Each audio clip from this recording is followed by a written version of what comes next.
Hello everyone, आप सभी का फिर से स्वागत है।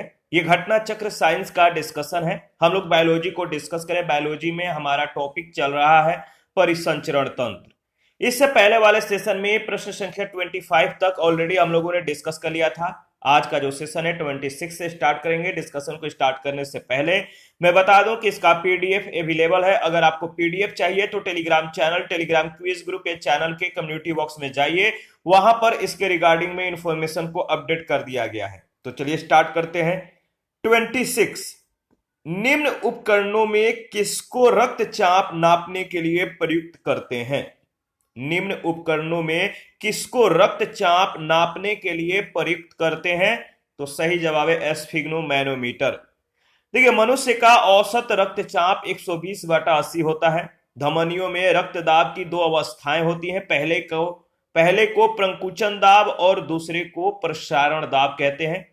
सामान्य तौर पर प्रंकुचन दाब 120 मिलीमीटर एचजी, प्रसारण दाब 120 मिलीमीटर एचजी होता है।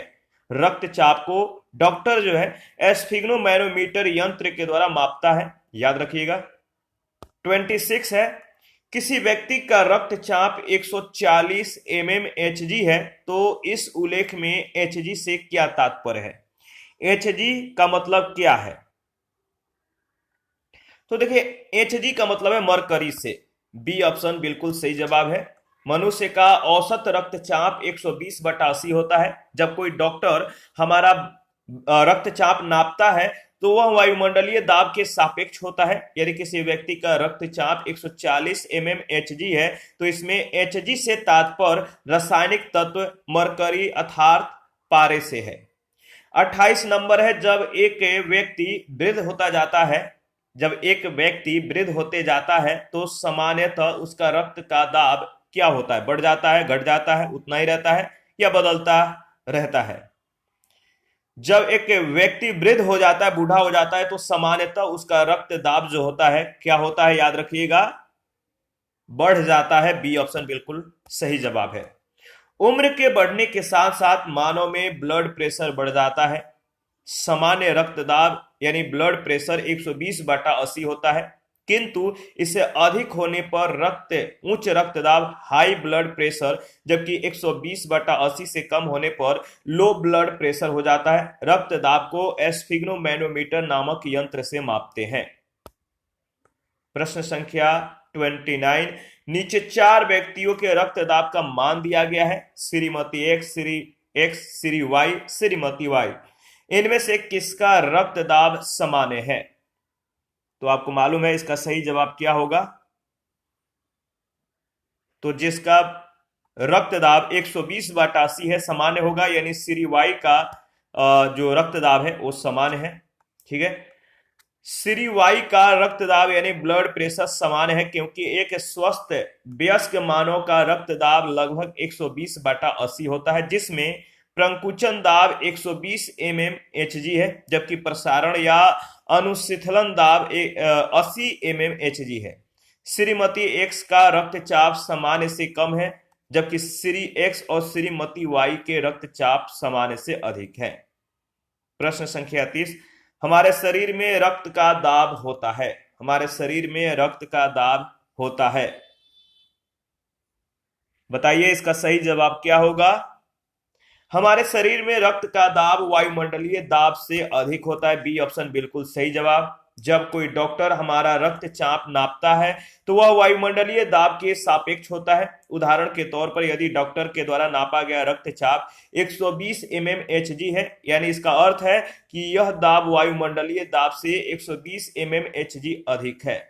रक्तचाप का मापन वायुमंडलीय दाब के सापेक्ष होता है, जबकि वायुमंडलीय दाब निर्वात के सापेक्ष मापा जाता है। अतः निर्वात के सापेक्ष रक्तचाप होगा 760 + 120 = 880 mmHg निरपेक्ष।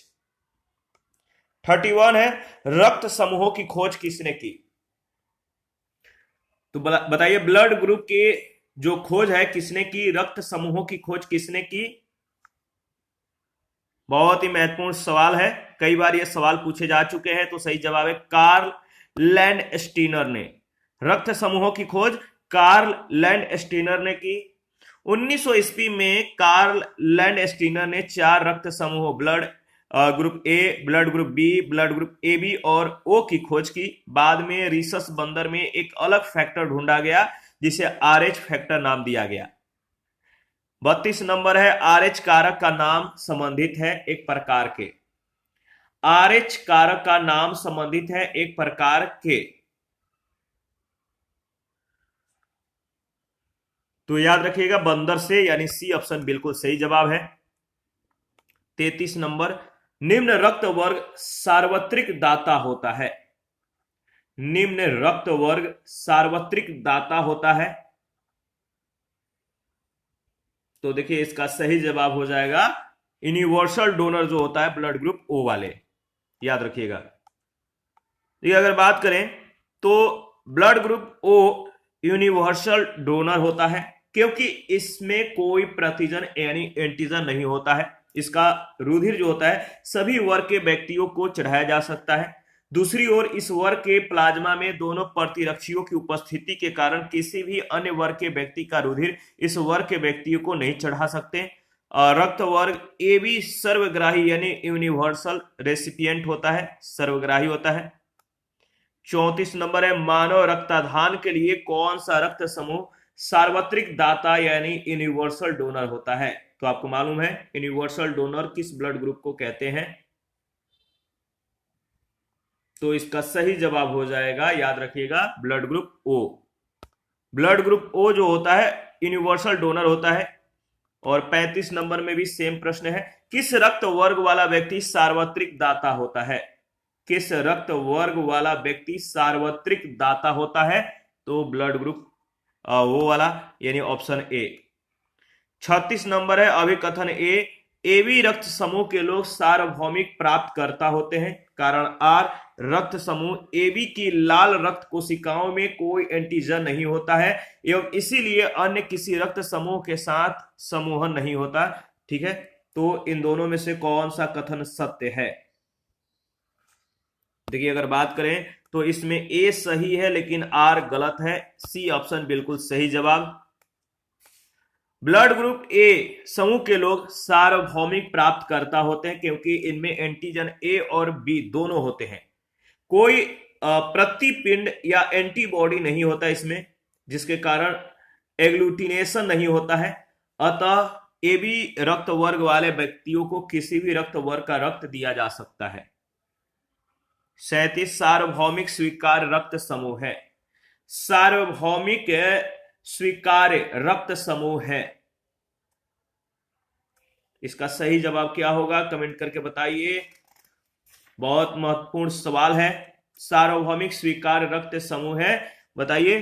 तो ऑप्शन सी यानी ब्लड ग्रुप ए और बी वाले, ए बी वाले दोनों एक ही हैं। 38 नंबर है, वर्ग ए बी रक्त वाला व्यक्ति किसी ऐसे व्यक्ति का रक्त ले सकता है जिसका रक्त वर्ग क्या हो? ब्लड ग्रुप क्या हो? तो कोई भी वर्ग का हो वो मतलब कि रक्त ले सकता है। 39 है, ए बी रक्त वर्ग वाले व्यक्ति को कभी कभी सार्विक रक्त अदाता कहा जाता क्योंकि? ए बी रक्त वर्ग वाले व्यक्ति को कभी कभी सार्विक रक्त अदाता कहा जाता क्योंकि, याद रखिए, क्योंकि उसके रक्त में प्रतिपिंड का अभाव होता है, एंटीबॉडी का अभाव होता है। 40 नंबर है, एक व्यक्ति जिसका ब्लड ग्रुप जो है ए है सड़क दुर्घटना में गंभीर रूप से घायल हो जाता है। चिकित्सक रक्तदान की सलाह देते हैं, ब्लड चढ़ाने को जो है सलाह देते हैं। उसके संबंधियों को रक्तदान हेतु कहा जाता है जिनके रक्त समूह इस प्रकार पाए गए। तो बताइए इनमें से कौन जो है संबंधी उस घायल व्यक्ति को रक्त जो है प्रदान कर सकता है? इसका सही जवाब क्या होगा बताइए। तो देखिए इसका सही जवाब हो जाएगा पहला, तीसरा और चौथा, यानी ब्लड ग्रुप ओ, ए और पुत्री ओ, पत्नी ओ। तो याद रखिएगा डी ऑप्शन बिल्कुल करेक्ट ऑप्शन है। देखिए एक व्यक्ति जिसका ब्लड ग्रुप ए है वह ब्लड ग्रुप ए या रक्त समूह ए बी वाले व्यक्ति को ब्लड दे सकता है। इसी प्रकार ए रक्त समूह वाला व्यक्ति रक्त समूह ए या रक्त समूह ओ के व्यक्ति से रक्त प्राप्त कर सकता है। 41, एक मनुष्य दुर्घटनाग्रस्त हो जाता है, उसे रक्तदान की आवश्यकता होती है, किंतु उसके रक्त समूह का परिरक्षण करने का समय नहीं है। निम्नलिखित में से कौन सा रक्त समूह उसे दिया जा सकता है? तो याद रखिएगा ओ निगेटिव यानी बी ऑप्शन बिल्कुल सही जवाब है। 1900 ईस्वी में कार्ल लैंडस्टीनर ने 4 रक्त समूहों की खोज की। बाद में रिसस बंदर में एक अलग फैक्टर ढूंढा गया जिसे RH फैक्टर नाम दिया गया, जहां ब्लड ग्रुप ए में एंटीजन ए पाया जाता है, वहीं ब्लड ग्रुप बी में एंटीजन बी उपस्थित रहता है। जबकि AB समूह में ए और बी एंटीजन दोनों और ओ में कोई एंटीजन नहीं पाया जाता। किसी खास रक्त समूह के रक्त को जब विपरीत रक्त समूह से मिलाया जाता है तो रक्त थक्के के रूप में जमने लगता है, जिसे रक्त स्कंदन ब्लड क्लोटिंग कहते हैं। क्योंकि ओ निगेटिव समूह के रक्त में न तो कोई एंटीजन उपस्थित होता है और न ही RH फैक्टर, इस रक्त समूह का रक्त किसी व्यक्ति को देने पर कोई स्कंदन नहीं होता है।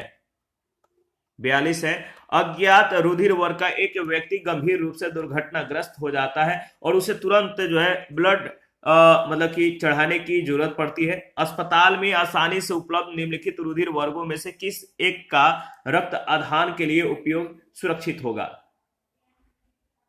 बताइए इसका सही जवाब क्या होगा?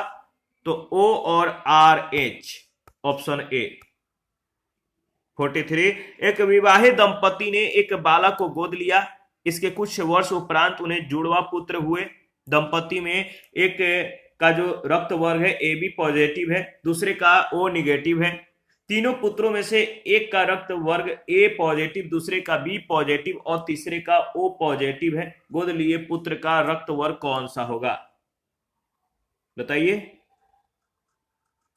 गोद लिए पुत्र का कौन सा इनमें से वर्ग होगा? याद रखिएगा O पॉजिटिव। क्या होगा? O पॉजिटिव यानी ऑप्शन ए। दंपति में एक रक्त वर्ग AB पॉजिटिव, दूसरे का O निगेटिव होने पर उनके जुड़वा पुत्रों के रक्त वर्ग A पॉजिटिव या B पॉजिटिव होंगे। इस प्रकार स्पष्ट है कि तीसरे यानी गोद लिए पुत्र का रक्त वर्ग O पॉजिटिव है। 44 नंबर है, यदि एक पिता का रक्त वर्ग A है और माता का O, तो बताइए कि उनके पुत्र का निम्नलिखित में से कौन सा रक्त वर्ग हो सकता है? यदि पिता का ब्लड ग्रुप A है और माता का O, तो बताइए कि उनके पुत्र का निम्नलिखित में से कौन सा ब्लड ग्रुप हो सकता है? तो याद रखिएगा सही जवाब है ब्लड ग्रुप O। ठीक है, पेरेंट्स में यदि पिता का ब्लड ग्रुप A है और माता का रक्त वर्ग O हो, तो उनके पुत्र का रक्त वर्ग O या A होगा। बर्नस्टीन ने पता लगाया कि A, B और O रुधिर वर्ग मनुष्य का एक आंशिक या आनुवांशिक लक्षण होता है, अतः यह संतानों में मेंडल के नियमों के अनुसार जनक से प्राप्त जीन्स के आधार पर ही विकसित होता है। 45, ट्रांसफ्यूजन में रक्त न केवल रक्त के प्रकार में बल्कि किसमें संगत होना चाहिए? आधान में रक्त न केवल रक्त के प्रकार में बल्कि किसमें भी संगत होना चाहिए? सही जवाब है RH कारक में भी संगत होना चाहिए, ऑप्शन ए। देखिए, ब्लड ट्रांसफ्यूजन में रक्त के प्रकार के साथ जो है RH कारक का भी संगत होना आवश्यक है। RH कारक की खोज लैंडस्टीनर और वीनर ने रिसस बंदर में रक्त में की थी। 46 नंबर है, माता गर्भस्थ शिशु RH रक्त प्रकार विसंगति की समस्या उत्पन्न हो सकती है यदि माता में है उस वर्ग उसका गर्भस्थ शिशु। माता गर्भस्थ शिशु RH रक्त प्रकार विसंगति की समस्या उत्पन्न हो सकती है यदि माता है उसका गर्भस्थ शिशु। तो जो डॉट डॉट दिया गया है यहां पे क्या भरा जाएगा अब बताइए? तो सही जवाब हो जाएगा RH हीन और RH सहित, बी ऑप्शन। RH जो तत्व है इसका लक्षण भी आनुवांशिक होता है। इसकी वंशागति मेंडेलियन नियमों के अनुसार 2 एलीली जीन्स के द्वारा होती है। इसमें जीन यानी जीन R पर प्रबल होता है।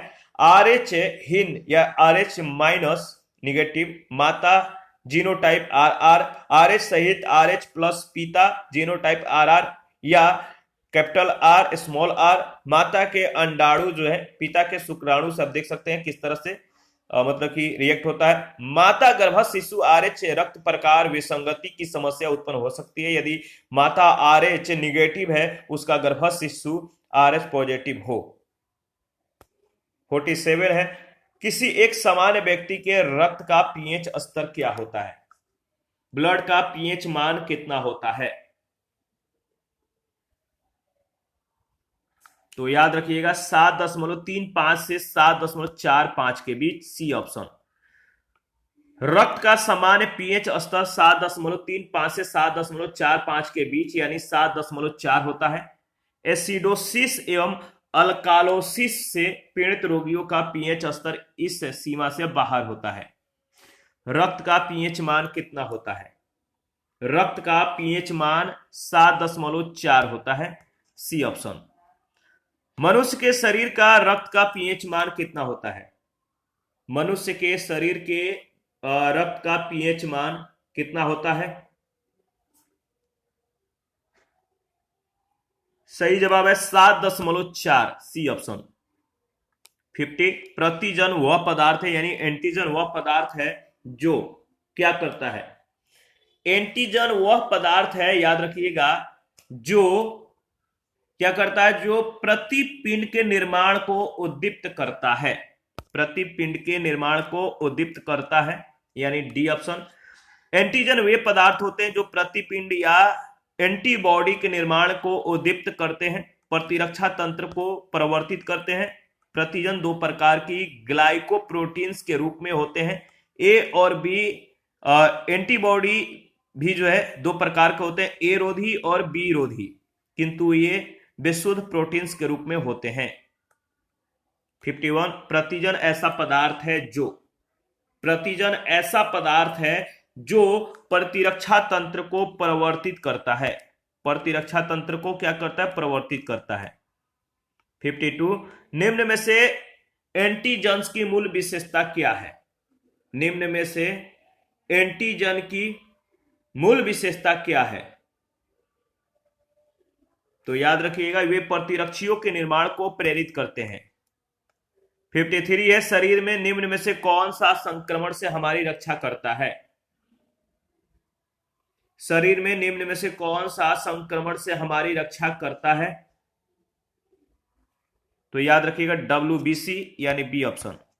WBC यानी श्वेत रक्त कणिकाएं विशेष रुधिर कणिकाएं होती हैं जो शरीर के किसी रोग से संक्रमित होने पर उस विशेष संक्रमित स्थल पर पहुंचकर हानिकारक जीवाणु, विषाणु और कवकों इत्यादि का भक्षण करके शरीर को संक्रमण से सुरक्षा प्रदान करती है। इसके अलावा ये शरीर के प्रतिरक्षण, एलर्जी तथा अति संवेदनशीलता की स्थिति में महत्वपूर्ण कार्य करती है। आगे बढ़ते हैं, प्रश्न संख्या 54, सफेद रक्त कण का मुख्य कार्य क्या होता है? सफेद रक्त कण का मुख्य कार्य है रोग प्रतिरोधक क्षमता धारण करना यानी सी ऑप्शन। 55, रुधिर के प्लाज्मा में निम्नलिखित में से किसके द्वारा एंटीबॉडी निर्मित होती है? रुधिर के प्लाज्मा में निम्नलिखित में से किसके द्वारा एंटीबॉडी निर्मित होती है? तो लिम्फोसाइट, बी ऑप्शन बिल्कुल सही जवाब। रुधिर के प्लाज्मा में लिम्फोसाइट एंटीबॉडी या प्रतिरक्षी प्रोटीन्स निर्मित होती हैं जो कि विष पदार्थों को निष्क्रिय करती है, इनएक्टिव करती है। लिम्फोसाइट सबसे छोटे श्वेत रुधिराणु किंतु संख्या में अधिक यानी कुल WBC का 20 से 30% होते हैं। इनका केंद्रण बड़ा और गोल या एक और कुछ चिपटा सा होता है। लिम्फोसाइट गश्ती सेना के भांति समस्त शरीर में घूमती रहती है तथा सुरक्षा तंत्र के सारे भागों के बीच सामंजस्य स्थापित करती है। 56, प्रतिरक्षा का सर्वाधिक संबंध किससे है? प्रतिरक्षा का सर्वाधिक संबंध किससे है? सही जवाब है लिम्फोसाइट से, ऑप्शन ए। 57 है, निम्नलिखित कथनों में से कौन सा मानव शरीर में बी कोशिकाओं और टी कोशिकाओं की भूमिका का सर्वोत्तम वर्णन है? निम्नलिखित कथनों में से कौन सा एक मानव शरीर में बी कोशिकाओं और टी कोशिकाओं की भूमिका का सर्वोत्तम वर्णन करता है? तो वे शरीर को रोग जनकों के द्वारा होने वाले रोगों से बचाती है, डी ऑप्शन। प्राथमिक और द्वितीयक प्रतिरक्षा अनुक्रियाएं मानव शरीर के रक्त में मौजूद दो विशेष प्रकार की लसिकाणुओं के द्वारा होती हैं। ये है बी लसिकाणु या बी कोशिकाएं तथा टी लसिकाणु या टी कोशिकाएं। देखिए, उल्लेखनीय है कि रोग जनकों की अनुक्रिया में बी कोशिकाएं मानव रक्त में प्रोटीन की एक श्रृंखला जो है उत्पन्न करती है ताकि वे रोग जनकों से लड़ सकें। ये प्रोटीन प्रतिरक्षी कहलाती है। गौरतल्य है कि टी कोशिकाएं स्वयं तो एंटीबॉडी का जो है स्राव नहीं करती, किंतु प्रोटीन्स उत्पन्न करने में बी कोशिकाओं की सहायता करती हैं। ये प्रतिरक्षा प्रणाली के महत्वपूर्ण भाग हैं जो शरीर को रोग जनकों के द्वारा जो है होने वाले रोगों से बचाता है। 58 है, मानव रक्त की श्यानता का कारण है। मानव रक्त की श्यानता का क्या कारण है? मानव रक्त की श्यानता का जो कारण है रक्त में प्रोटीन, यानी ऑप्शन ए। मानव रक्त की श्यानता मुख्यतः प्लाज्मा में प्रोटीन्स, हीमाटोक्रेट यानी रक्त में लाल रुधिर कणिकाओं का आयतन जो है प्रतिशत में आदि पर निर्भर करती है। रक्त में श्वेत रुधिर कणिकाओं एवं प्लेटलेट्स की उपस्थिति का उसकी श्यानता पर कोई खास प्रभाव नहीं पड़ता है। 59, मानव के श्वेत रक्त कणों का व्यास होता है लगभग कितना? मानव के श्वेत रक्त कणों में या कणों का व्यास जो होता है वो लगभग कितना होता है? तो याद रखिएगा 0.007 mm। श्वेत रक्त प्राय मनुष्य में पाए जाते हैं। इनकी संख्या लाल रक्त कणों से कम होती है। ये दो प्रकार के होते हैं, कणिकामय तथा कणिका विहीन। श्वेत रक्त कण हमारे शरीर का प्रतिरक्षा तंत्र बनाते हैं। लिम्फोसाइट एक प्रकार की श्वेत रक्त कणिकाएं होती है जिनका व्यास लगभग 7 माइक्रोमीटर होता है। 60, देखिए, रुधिर में श्वेत रक्त कणिकाओं की अत्यधिक मात्रा में उपस्थिति को रोग विज्ञान की भाषा में क्या कहते हैं? रुधिर में श्वेत रक्त कणिकाओं की अत्यधिक मात्रा में उपस्थिति को रोग विज्ञान की भाषा में क्या कहते हैं? तो ल्यूकेमिया, याद रखिएगा, ल्यूकेमिया कहते हैं, बी ऑप्शन। ल्यूकेमिया को ब्लड कैंसर भी कहते हैं जिसमें रुधिर में श्वेत रक्त कणिकाओं की जो संख्या आवश्यकता से अधिक बढ़ जाती है। 61 है, लाल रक्त कणिकाएं मुख्यतः बनती हैं कहां पर? लाल रक्त कणिकाएं मुख्यतः कहां पर बनती हैं? तो याद रखिएगा, सही जवाब हो जाएगा लाल रक्त कणिकाएं मुख्यतः जहां बनती हैं वह है अस्थि मज्जा में, डी ऑप्शन। इसके बाद अगर बात करें तो देखिए, लाल रक्त कणिकाएं श्वसन अंगों से ऑक्सीजन लेकर इसे सारे शरीर में पहुंचाने का कार्य करती है। लाल रक्त कणिकाएं अस्थि मज्जा यानी बोन मैरो में विकसित होती है और मनुष्य के शरीर में लगभग 120 दिनों तक प्रसारित होती रहती है। तीली या पलीहा पुरानी रक्त कणिकाओं को नष्ट करने का कार्य करता है। 62, WBC का बनना तथा RBC का विनाश होना क्या है? WBC का बनना तथा RBC का विनाश होता है किसमें? तो याद रखिएगा, सही जवाब हो जाएगा प्लीहा में, बी ऑप्शन। शरीर में लाल रक्त कणिकाओं का जीवन काल 120 दिनों का होता है। इसके बाद प्लीहा में इनका विनाश हो जाता है। लिम्फोसाइट तथा न्यूट्रोफिल्स कणिका विहीन श्वेत रुधिराणुओं के दो प्रकार हैं। लिम्फोसाइट का निर्माण प्लीहा, लसिका ग्रंथि तथा थाइमस ग्रंथि में होता है। न्यूट्रोफिल्स का निर्माण अस्थि मज्जा में होता है। 63, मानव शरीर में या मानव शरीर के किस अंग में लसिका कोशिकाएं बनती है? मानव शरीर के किस अंग में लसिका कोशिकाएं बनती है? तो याद रखिएगा, सही जवाब है तीली, डी ऑप्शन। लसिका कोशिकाएं एक प्रकार की श्वेत रक्त कणिकाएं हैं जिनका निर्माण लसिका ग्रंथियों, तिल्ली, थाइमस, ठीक है, इसके बाद अस्थि मज्जा के द्वारा किया जाता है। बी लिम्फोसाइट तथा टी लिम्फोसाइट लसिका कोशिकाओं के दो प्रमुख प्रकार हैं। 64, मनुष्य के शरीर के किस अंग में लिम्फोसाइट का निर्माण होता है? मनुष्य के शरीर के किस अंग में लिम्फोसाइट का निर्माण होता है? मनुष्य के शरीर में तिल्ली या पलीहा, थाइमस ग्रंथि, अस्थि मज्जा आदि में लिम्फोसाइट का निर्माण होता है, याद रखिएगा। देखिए, लिम्फोसाइट एक प्रकार की WBC यानी श्वेत रक्त कणिकाएं होती हैं जो गश्ती सेना की भांति समस्त शरीर में घूमती रहती हैं तथा सुरक्षा तंत्र के सारे भागों के बीच सामंजस्य स्थापित करती हैं। 65, हृदय को रक्त का संभरण करने वाली धमनियां कहलाती हैं। हृदय को रक्त का संभरण करने वाली जो धमनियां कहलाती हैं, क्या कहलाती हैं? फुफ्फुस धमनियां, याद रखिएगा, डी ऑप्शन।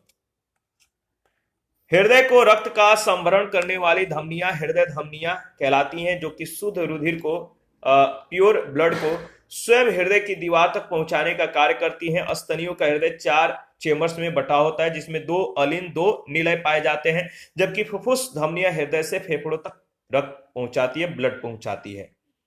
66 है, किस शारीरिक प्रक्रम से थ्रोम्बिन का संबंध है?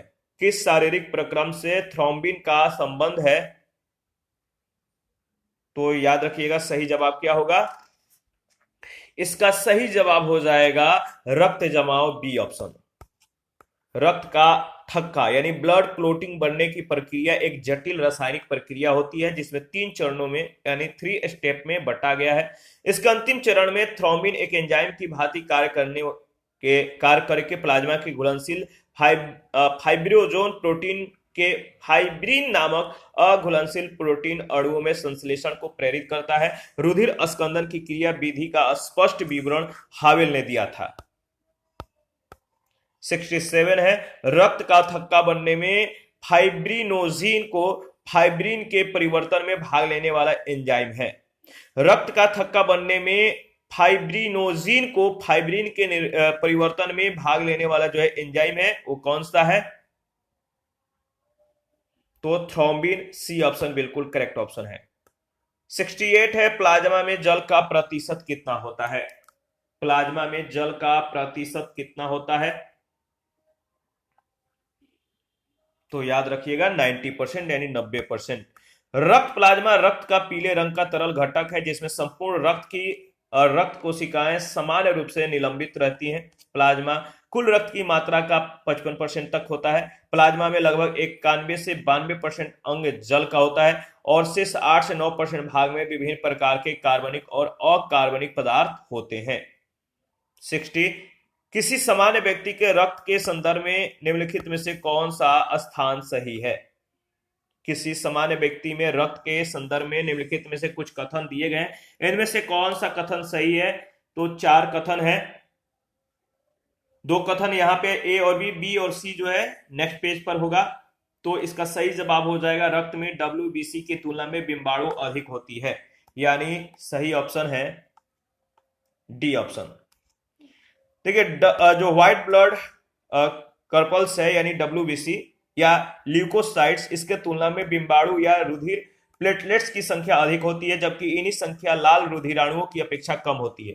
लाल रुधिराणुओं की औसत संख्या पुरुषों में 54 लाख प्रति क्यूबिक mm रक्त या स्त्रियों में 48 लाख प्रति क्यूबिक mm रक्त। श्वेत रुधिराणु 4000 से 11000 प्रति क्यूबिक mm रक्त, जबकि रुधिर प्लेटलेट्स की संख्या 1.5 लाख से 4.5 लाख तक प्रति क्यूबिक mm रक्त होती है। 70 है, निम्नलिखित कथनों पर विचार कीजिए। पहला है, कटे स्थानों से रक्त प्रवाह रोकने के लिए फिटकिरी का उपयोग किया जाता है। कारण, रक्त एक कोलाइडी निकाय है जिसमें ऋणावेशित कोलाइडी कण होते हैं। फिटकिरी के एल्यूमिनियम आयनों की स्कंदन शक्ति अधिक होती है, अतः रक्त स्कंदित हो जाता है। नीचे दिए गए कूट का उपयोग करके सही उत्तर का चुनाव कीजिए। देखिए, इसका सही जवाब है ए और आर दोनों सही है। आर ए की सही व्याख्या ऑप्शन ए बिल्कुल सही।